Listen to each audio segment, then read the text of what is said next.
Aye. So I guess we'll start. So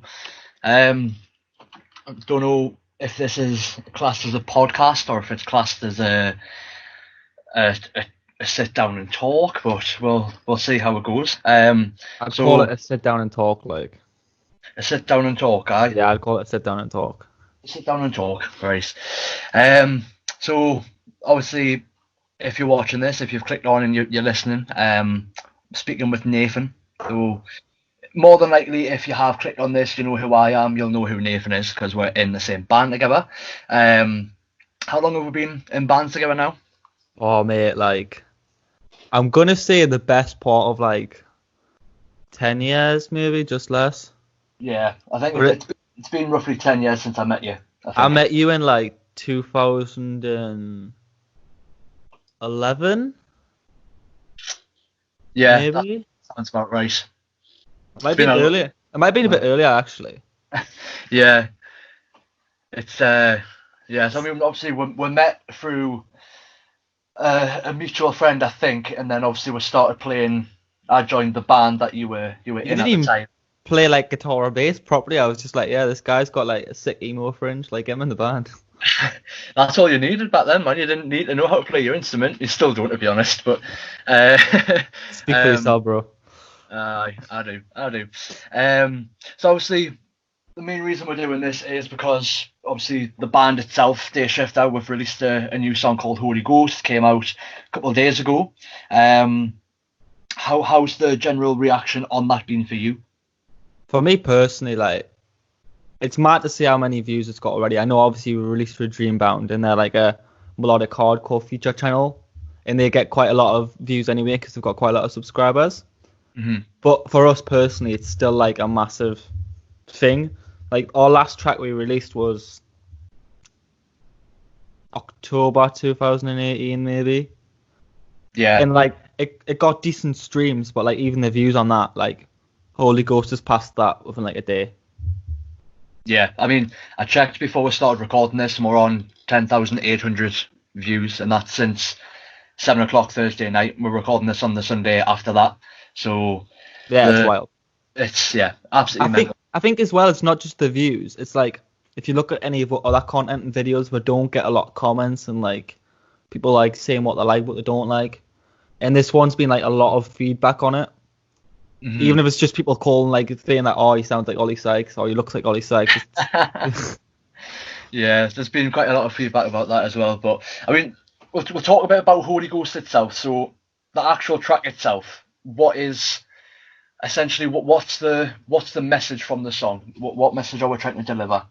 I've always been like not to be like proper preachy, but I've always been a person that like if I'm gonna write something, I'm gonna write something that's like true to me and like honest. Hmm. And like anyone, I deal with a lot of like my own personal like mental health issues, like a lot of self doubt and like you know what it's like. Hmm. Yeah. No, I mean, yeah, I mean, especially with how long we've been in this band together, how long I've Yeah, known you, for everything that you're always everything that you write, you're always needing that extra sort of not essentially like a helping hand. You just need to know that what's being done is good, essentially, because you don't believe in yourself, if that makes sense. Which yeah. it happens. I mean, that's just the whole point of being an artist, really, isn't it? The sort of the self doubt side of things. Oh yeah, 100%, mate. Yeah, you And do know how many files I have where it's just like, um, I think I did like 4 versions of Holy Ghost. It's Holy Ghost like point one, Holy Ghost. Oh fuck, I'm bored of this. Fucking, yeah. So I mean, the writing process for Holy Ghost, how did that start? Like, I know obviously this is just one song from the album that we're not meant to talk about, but the obviously the rest of the songs. yeah, yeah. What was so particular about this song to why we chose it as a single? Like honestly, I don't know why, but like I remember when I was writing it, and I Dropboxed it over to you guys, and I got feedback from only. I think you said you liked it, but you didn't like some bits. Tom was like, I don't like it, and I was like, all right, go fuck yourself. James was the only one that really liked it, And obviously, my process has always been I'll get like a rough structure of a song, like instrumentally. By instrumentally, I just mean like no MIDI stuff, anything like that yet. Just like guitar, like a drum track, and bass, and send over like a rough skeleton of the song. And it changes a lot after that. But I remember you guys weren't 100% on it. And then when we went down after I'd finished the demo, I tracked it with Dan and we changed a few bits in the studio. Like Tom was like, "That's fucking sick," and I was like, "Yeah, nah." Yeah, definitely. So I mean, we'll record all of our music with Dan Kerr at Avenue Studios. We recorded. We're first. We didn't actually go. Yeah, we didn't actually go down and record our first ever like big song with them. We sort of sent the stems, but we went down and recorded the songs after that with them. So what's it like doing the whole actually going into a studio and working with someone like Dan to record the songs, get them all? I mean, I know personally you've never been to Dan's, or you've been away or like not having enough holidays. But if you ever go to Dan's, you'll realize it's like it's just super chilled. It's like it's basically in his house more or less, but it's like a different section of his house that he uses to record. Yeah. And like I've been working with him now for about 4 years, and me and him just like proper click and get on, and just it's always been like really, really straightforward. Like if you shit, he'll just like stop you straight halfway into a track and be like, "Ah, fucking do it again. It's crap." Like, yeah. But he's not the kind of guy that like he knows the sound like I'm going for, and obviously we've had that relationship for like a couple of years now, where he won't over fiddle with stuff. And when I approach him with like the song projects, I've already written most of the MIDI. I've already like got the whole song down.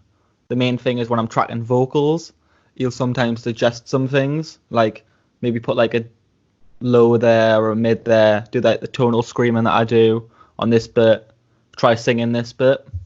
Yeah. How do you think that works well then? Yeah, like Dan's sick, and I think like his ideas he puts across are always more aimed towards how it would benefit the band and the band sound, not just something like he thinks, "Oh, that'll just sound cool like that." Yeah. I think that's what you want, because I know there's a lot of. I mean, it's one of the talking points that we'll have later on for sort of the smaller bands coming into wanting to sort of find ways to get bigger and sort of expand the fan base. But I know there's a lot of sort of producers and recording artists out there who don't necessarily give that feedback. They just let the band do what they want. Yeah, I mean, look back on our first experience recording. I think we recorded, I can't remember where it was, somewhere down the quayside. And the guy, like, we all took like 10, 15 minutes to track each part, including drums. Yeah. And like, I think he mic'd the kick with like an SM58. And I was like, obviously we didn't know any better at the time. And like, we had it bounced within like 10 minutes of we finishing doing it. And it sounded horrible. Like, it was so bad. I've still got the CD. No way. Oh, I'll have to find it and upload it somewhere. It was great. But yeah, so I mean, obviously we've worked with Dan. Obviously, the last two releases that we had, Serpent Eyes and Common Ground. So they were the sort of the last bit of music that we had put out. Obviously, as you mentioned before, it has been. That's the thing, though. Like, even though we've been consistently recording with Dan, even if we haven't been putting music out, because we did. I think we recorded the EP in 2016, the first EP. Yeah. And then by the time that came out, we had already recorded Common Ground and Serpent Eyes. And then last year is when we recorded a bulk of the album I'm not supposed to talk about. So like every year I've had to put up with Dan, and it's getting more bearable, but he's still fucking annoying. So obviously it has been that long, although we've very much not been. We've been very quiet to the outside world, but obviously to our little circle, everyone knows that that's not been the case. Obviously, mixing in, still playing shows and tours, and sort of finding the time to go down and record the tracks with Dan. We went down to where does he live? Surrey, Kimberley, something like that. We went down like 2 times last year. I think we were there for about maybe I think it was like 4 or 5 days the first. No, 4 days the first time, about 6 days the second time. Yeah. But that was like one at the start of the year and one in like the middle of the year.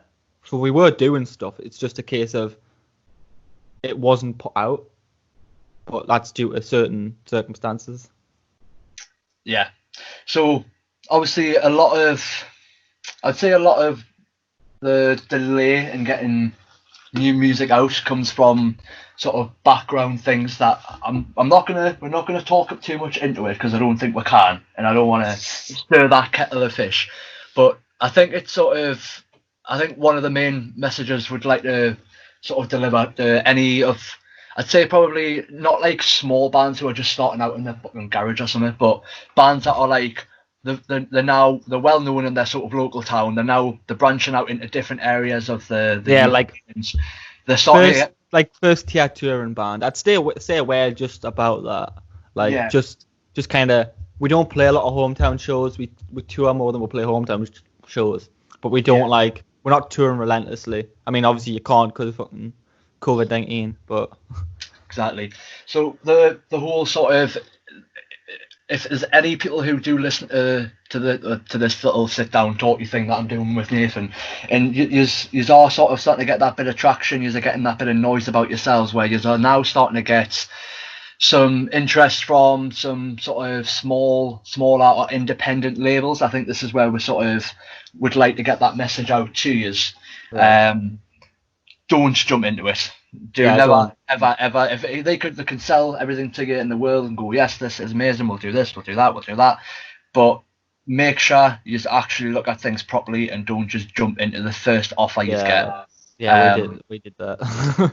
We did that, and as much as it looks amazing on your social media profile to say, oh yes, I'm a signed artist to this label. It's also I think it's a case of, in this day and age, like the fact that streaming takes over like sales, like record sales or anything like that, and like the main other revenue apart from streaming is touring. You don't need a label to tour. You need maybe a booking agent, but you can probably hire a booking agent. I don't know. I've never really hired one.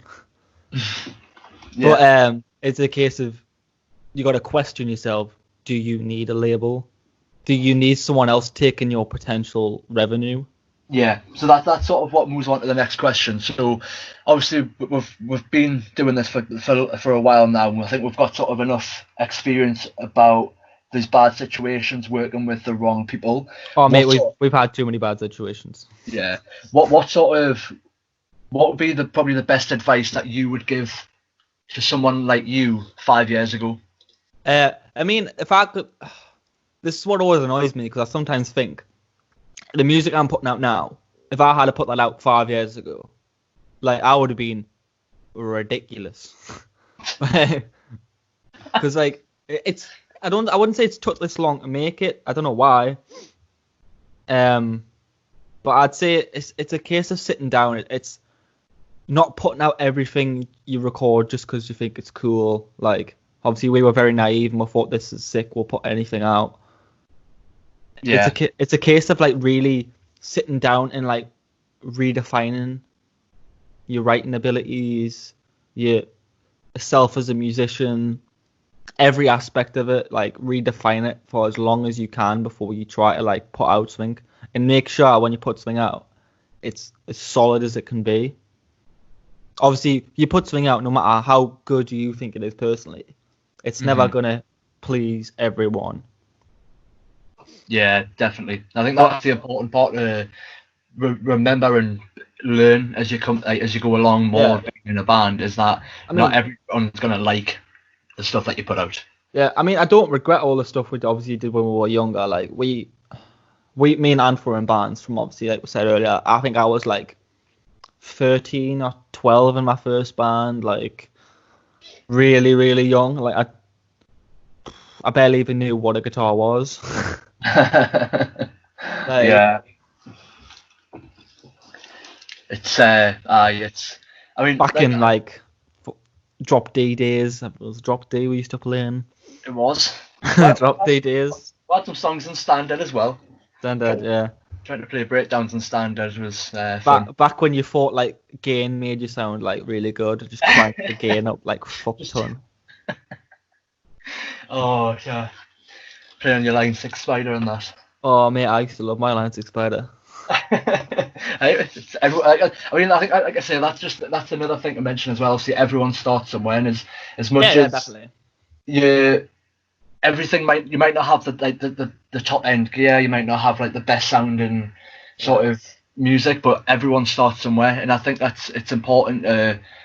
It's important to put out that really bad stuff because you're only going to sort of move on from it. Yeah, it's good to like kind of keep a catalogue of what you're doing. I mean, I wouldn't put everything out, like, because you might look back. Like, I've seen some old promos of us when we're just standing, like, on, like, I don't know, in the middle of, like, some random street. And we're just, everyone's dressed differently. We're, like, standing, like, 6 feet apart. We look really weird. Obviously, we didn't think about, like, you don't think about then about branding or anything like that. All you really care about at that age, when you're that young and starting in bands, is playing your instrument and playing a show. Like, that's all you really care about. Yeah, and I mean that's all it ever used to be like. So I mean, back then we never really cared about like the quality of the music we're putting out. Like, we just thought, oh, we'll do a sick breakdown. It'll be 5 minutes long. Yeah, I mean, if you think about that now, I mean, obviously everything has changed over the years since then. So I mean, if you think back like the sort of 2012, 2013, where I would say the local scene in Newcastle and the northeast in general was. It wasn't like it wasn't massive, but there was a lot of local bands and there was always a lot of local gigs. Yeah. Like, compared to then, I can only probably name like maybe 5 metal bands from Newcastle now. Yeah. So I mean, what do you think's changed? What do you think's from going from 2012, 2013, where there was local gigs nearly every week? There was a lot of local bands. Fair enough, it wasn't always the same. But what do you think's changed? I mean, it's just the way times have changed, really. Like, everyone's grown up. Like, you got to think. Back then, we would have been like, I would have been like maybe 17, 18. Mm-hmm. Yeah, you have no other responsibilities but go to shows all the time. And I think everyone in the bands around back then was probably about our age. I think you were probably one of the older people. I would have been about 19. Yeah. I remember playing a lot of shows where you could drink pints and I couldn't. Mate, that sound like a pure nonce. No, I get what you mean. It's obviously a lot of. I think people kind of like music then. That was the main thing. That sort of made things a lot easier for other bands, knowing that there was other bands like them at the time. Yeah. Obviously now you're saying there's only sort of maybe 5 or 6 metal bands that are really known these days. But I think it's also a case of like people don't. Back then, obviously 18 or whatever, 19, you're just having fun with it, practicing every week like we used to do, just hiring out random tunes, like playing the 3 Tons or the Black Bull 7 times a day. I don't know how many times the 3 Tons had the same gig on. Yeah, it was literally the same lineup every day. I think it was there was us, there was Surrender to Suffering, The Sky Opened Up, and Remember the Messenger, Dead Man Down. Yeah, there was a couple more, but I can't remember the other ones. Yeah, there was literally just them bands on the same lineup on the same gig like every other week. But that's the thing though, even though that was the case, there were still so many people that came to them shows. Yeah, I remember playing a Black Bull show in like 2013, and there was like maybe, I thought it was wicked because there was maybe like 50, 60 people there, but it was a small pub. Yeah, a very strange venue, that one. It was like the stage is in like the corner, but it's like a L shape. I don't know if it's an L shape or like an S shape. Yeah. But I remember a lot of stuff breaking during our set. I think like our old guitarist, Daniel, his string broke, or 2 of them broke. I mean, to be honest, I think back in them days, it wasn't a successful show if something didn't break. I think we had like a run of shows where just something broke every show, every set we played. There was just. I think that also goes to kind of show our naiveness, because back then it wasn't a case of like. Now when we play shows, obviously we're there, we'll load in, and like everyone's got like making sure everything's loaded and properly set up properly. Back then it was like, right, put your Line 6 Spider on the stage, plug it in, put your guitar cable in, and just start like playing. Like that was it. Have a quick little line check to make sure that to be honest, even then, I think even just doing a line check wasn't even done because No. everyone's levels was just all over the shop. But It was like, can you hear my guitar? No, I'll turn it up. Right. And he's like, I can't hear my guitar now. I'll turn it up. just overpowering each other each time. Yeah, it was just like, but I think that's what made it fun though. It just like there was no caring about anything. Yeah, and I think that's probably one of the main things that has really changed. I think within music these days, is, like, in general. But I mean, obviously on the side of that, obviously with the music that we do have at the moment within the Northeast, obviously I'd say the music in the Northeast at the moment is probably the strongest it's been. Oh yeah. Easily. I mean, not even just from the metal genre, from all different genres. You've got obviously there's a lot of the sort of the rap style metal coming in things now, and that's fully taken over. It's, I don't know what genre I call that. Is it rapcore or like new rap, or I don't know. I honestly don't know. I think is it not like a trap or something like that? Yeah, something like that. Yeah, I mean, obviously you've got that side of things coming in, which is just massively taken over. There's so much noise around that. And then obviously on the metal scene, you've got obviously Ground Culture just released their new album. You've got other bands like Starve to Survive. I know Starve, sorry, they're called now. Yeah, the change. You've got Creek as well. They're another band that's sort of popping up as well. So there's a lot of good music coming out of the Northeast at the moment. So I think as well, it's a lot of like, it's a variety, even like in the heavy side. Like I know, like you said, Creek and Starved, they're quite like, I'd say they're quite heavy. And then you've got bands like Burdened, they're melodic hardcore. Yeah. Perceptions, they're metalcore, like kind of post hardcore vibe. Yeah, definitely. So I mean, if you've got sort of all that amazing music coming out at the moment, and then just in general sort of music across metal music across the UK, there's so many bands across the UK at the moment, and I think everyone's now, I think a lot of bands now have realised what they need to do to sort of up their game to be compared to the bigger bands. So it's well, I think this kind of comes back to what we were saying before about the whole, like, there was so many bands back in the day, and I was like saying obviously everyone's grown up, but the people that have actually like wanted to keep it going have had to find that way to like make it to the next level. So I mean, you couldn't keep playing like Black Bull shows every day, could you?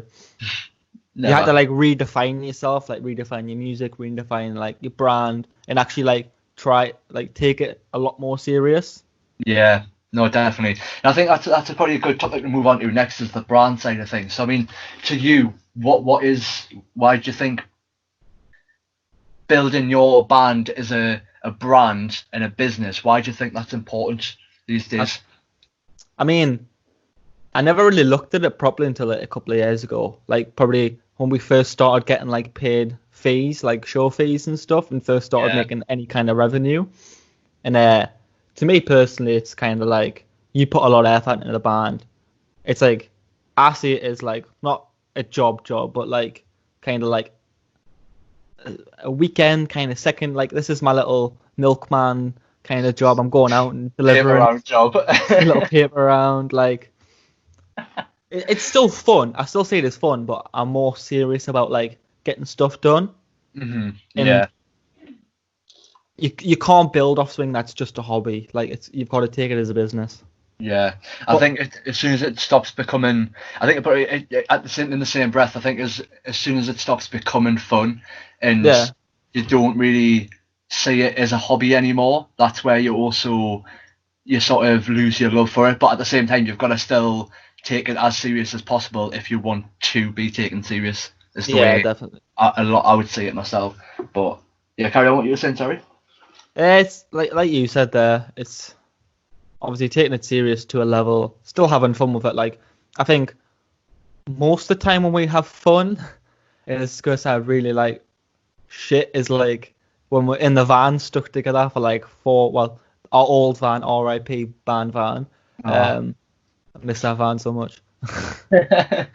Like Yeah. when we're stuck in there and we're just like everyone's tired as fuck and we're just like ripping into each other and like obviously playing shows we still find it fun, like have a laugh and stuff with that kind of stuff. But on the outside when it's like kind of when we're not on tour and when we're kind of sat at home working on stuff, that's when it feels a lot more businessy serious. Yeah, definitely. You do obviously. I mean, being on tour is probably one of the best things. If you're in a band and you're going on tour, that is like the best thing. Like that is the thing that you look forward to. So I'd always kind of find that is the fun part of it, and like writing and recording and everything like that. That's like the actual graft. Yeah, definitely. I suppose we'll just carry on talking about the touring side of things. So again, I mean, there's probably a lot of bands who haven't had the chance to go out on tour yet, and they want to go on tour. They're trying to book their first tour. They're doing all this and that. What would be your advice to people who are trying to book tours and trying to go on tours if they've never been on tours before? I mean, I've only booked a handful of tours now, maybe like 3 or 4. But we've been on a lot more tours, like that would be booked for, essentially, is what I mean. Yeah. But like, I mean, you could go for a booking agent, but you want to make sure, like, if you're a band starting out, you kind of have some material out. Because I remember mine and Anne's first tour on our old band, we went to Europe, we went to Spain. This is like really our first ever tour, like outside of playing around the northeast. Yeah. And we had no music out, nothing out. Like we just were like, yeah, sick. Let's get in a van. I don't even think did we even have merch. I think we had one T-shirt. No, I got merch printed, but it was really strange because we had like a lyric T-shirt out, but no like song. No song. Because we were really desperate to get some to try and make some kind of revenue when we're over there to keep it going. And like I do not regret that tour whatsoever. I think it was super fucking fun. Like, but logistically, like from a business perspective, like now it was just so stupid. Yeah, literally we basically drove from Newcastle all the way through France into Spain with another local band at the time, Orion, and played 3 shows in Spain. And I mean, I would say one of the 3 shows was probably really good. The other show was pretty good. All the shows were good because we're playing to fucking random strangers in Spain. But like, apart from that 3rd show, yeah, I mean, they were all fun and they all had their good things about them. But like, if we drove all the way to Spain now to play those same 3 shows, we would be going like, "What the fuck is this place?" Like, it's as much as I would literally do it again within a heartbeat. I think what you're saying as well, on like a business perspective, you'd have to be so careful with that because we could have literally turned up to a field and we would still be buzzing. But obviously, on a business side of things, you need to know where you can make your revenue from playing those shows, and you don't want to be on a loss like the first day. And we probably drove to Durham and we're already on a loss. Yeah, exactly. I don't even want to know how much we spent on that whole tour. Yeah, I kind of like I've got memories of the tour, but I've blanked out anything that has anything to do with money. It was fucking painful. It was really painful. Painful tour. Super fun though.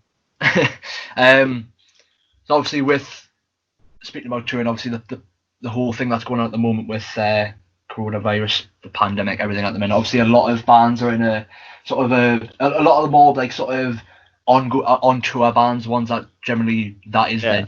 Obviously, a lot of them at the moment are sort of at a loss. Obviously, the touring crew, obviously, they rely essentially on the money. So after, like, I think one question probably not a lot of people will know the answer to, but it's what do you think the music scene as far as the venues go will be like after all this blows over and everything starts to go back to normality?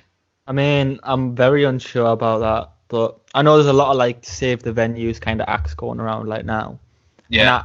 And I know like the middle tier kind of like the venues that have like maybe 200 cap, 300 cap, like middle tier, not O2 Academy kind of size, but like middle tier, they'll probably be all right in the bigger ones, yeah. But it's all like the grassroots venues that will suffer the most. Yeah, definitely. I think they're sort of the ones that you need to protect the most as well, really, when you think They're about it. they're the ones that you can play the best shows in because they're the sweatiest. Yeah, the ones where you've literally got a 30 cap room and you've managed to somehow stuff 50 people in it. Yeah. You can't beat them shows at all. No. But I mean, obviously with like everything going on at the moment, obviously I'm working from home at the moment. Obviously your partner's working from home at the minute. It's Yeah. like I'm on furlough as well. Like, yeah, so how you obviously said furlough? you can't exactly do a chef job from home for someone else, but Nah. I wish. yeah. So I mean, how are you coping? Sort of what is it like you're doing at the minute to sort of get you through it? Because I know on a lot of people are dealing with it differently. I know on a mental health side of things, I know a lot of people are struggling, and Yeah. I think if I wasn't working from home and had that to sort of distract us through the Yeah. day, I'd be going absolutely like nuts. So I mean, how are you coping at the minute? I mean, I'm kind of going in waves. Like some days I'm finding it being like I'm trying to be really creative, but sometimes I'll sit at my desk, open up Logic, and just I won't get anything. Like I can't. I'm not the kind of guy that can force creativism. Creativism? I don't know. Look, yeah, Yeah, creativity. I can't force it. Like I've got to have an idea, and sometimes I can open it some days, and I can have like a track done in like a day. Sometimes it can take weeks, and I just don't like anything, and I'm just constantly backspacing like turn a snare roll. And I'm trying to be as creative as possible. I think I've done like obviously like we said before, we're not allowed to talk about it, but we've obviously got something coming out to follow this. All Yeah. that kind of stuff. I've finished all that. I'm just doing a little few tweaks and all that jazz. I've done maybe 2 or 3 more songs to follow. hmm But even then, I'm still unsure about everything. Maybe it's because I'm not kind of getting that breather to go to work, reset my head, and not think about music, and then come home and try it again. yeah. At the moment, I'm stuck in a situation where my only thing to do is music. hmm Like, how do you find that? So I mean, obviously, with what you're just saying there, sort of going to work to sort of reset your mind, take you away from music. How do you cope with the situation that you're in, where at the moment you feel that there is only music to do at the minute? Like I said before, I'm finding good and bad. Like obviously, creativity comes in like flows, and some days I will literally not even want to bother. I'll still try to bother, but I won't want to bother, and I'll literally sit and play Warzone until I get pissed off.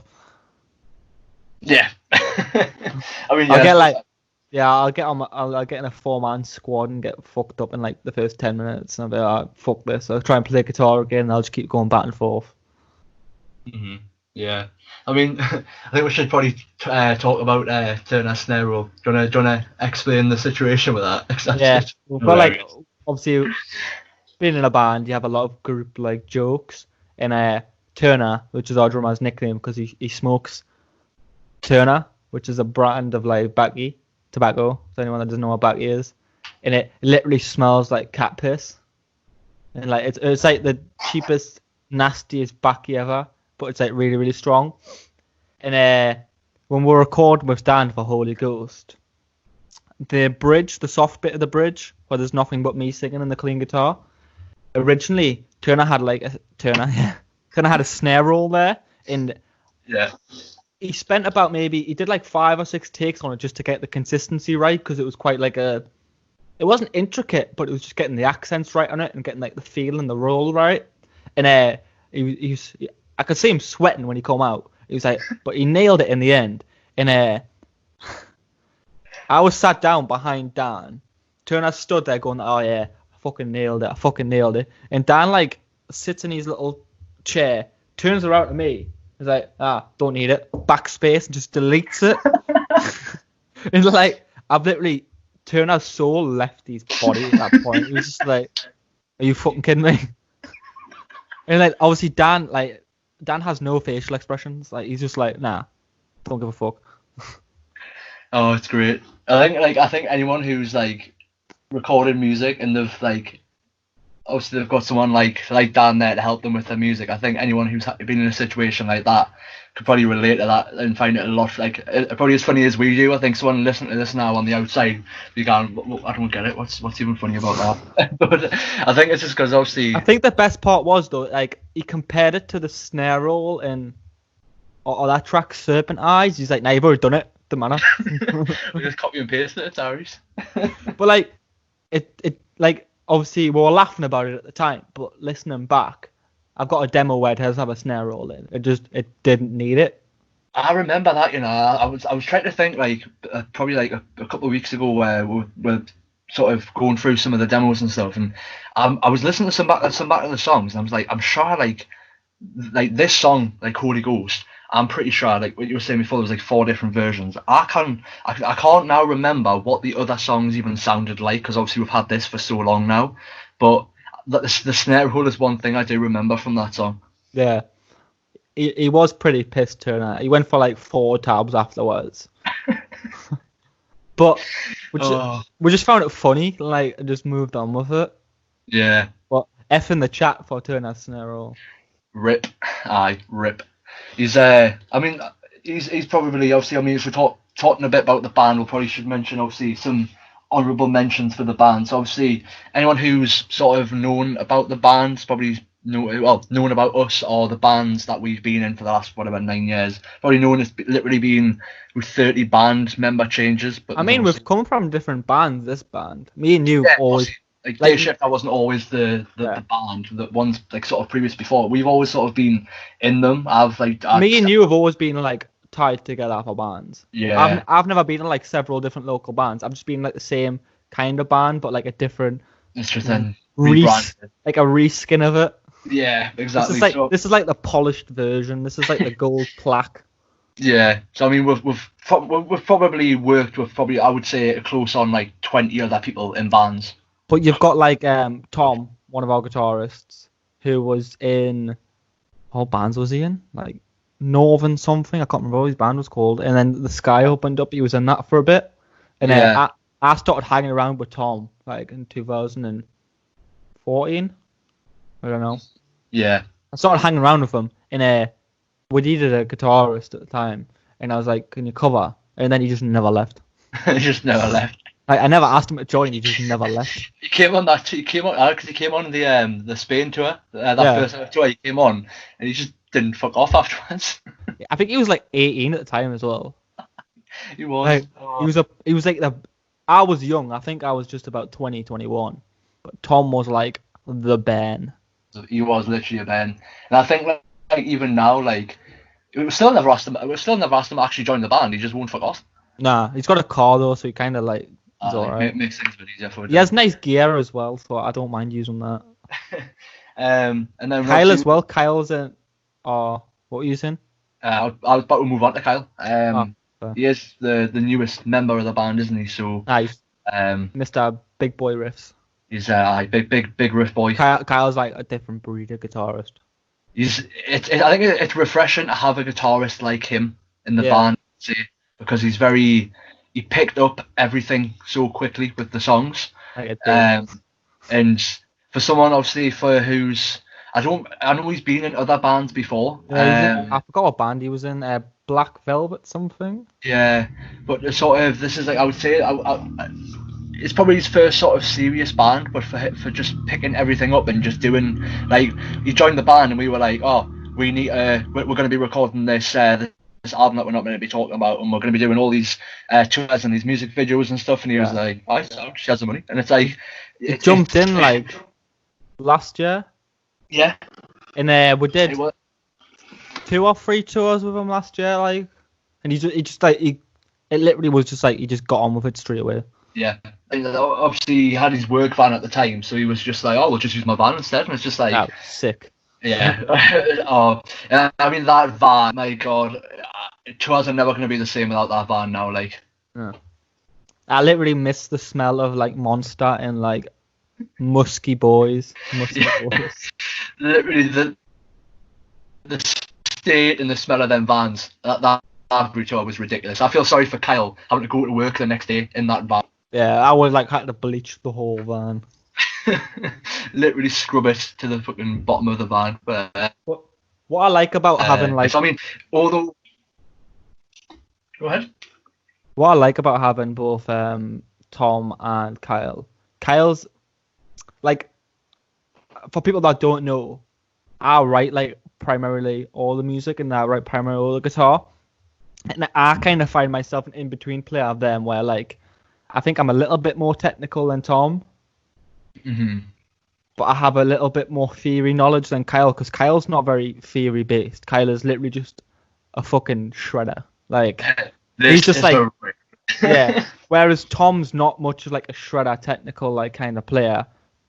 Tom's literally more like I could play a chord, not know what the fuck I'm playing, and Tom would be like, oh yeah, that's like a D7 minor something, I don't know.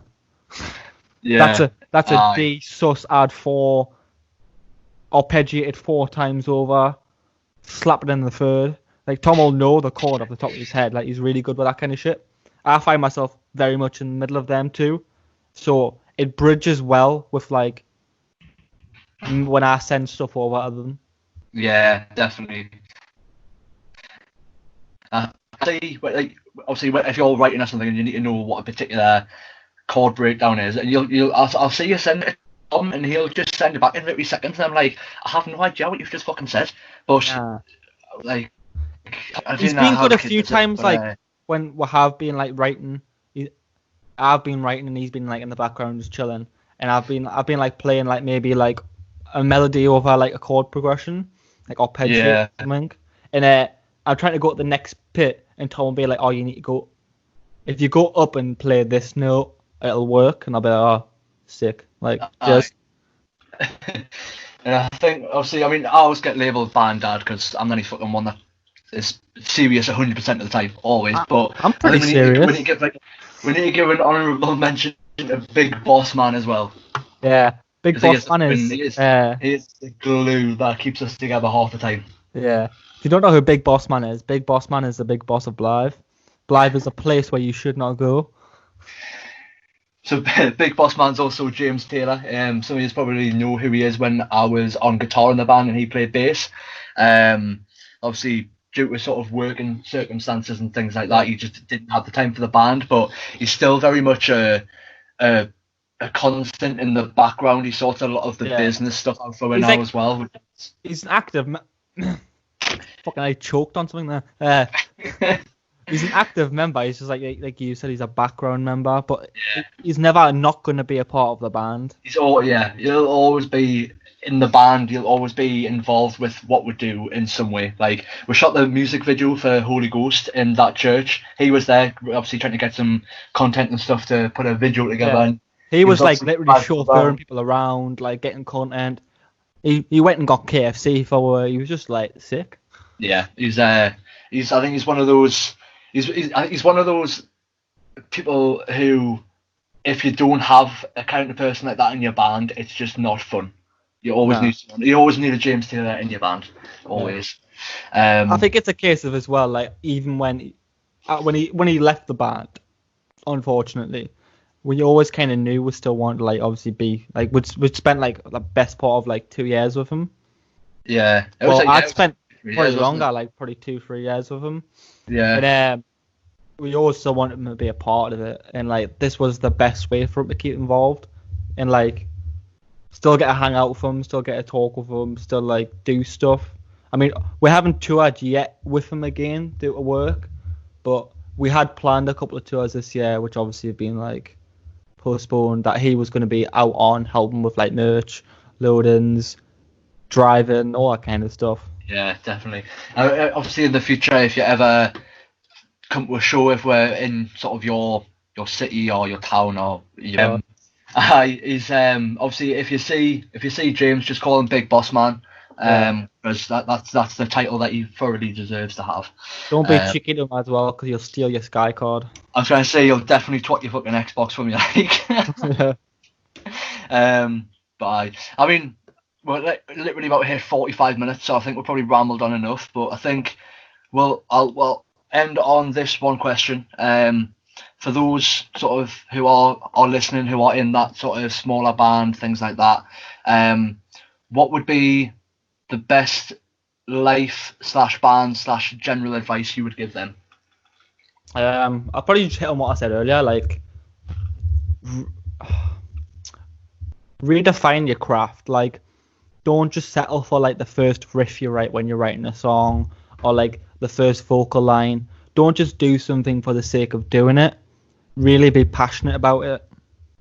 And I think that kind of comes across more than like anything when you're putting music out. If you show true passion towards what you're writing and what you're doing, that's what's really going to shine. And really just tweak everything as much as you can, like, and have fun with it. I think that's the main thing. Always have fun with it. Don't settle for anything less than what you think you deserve or need. Yeah, that sounds good. Cool.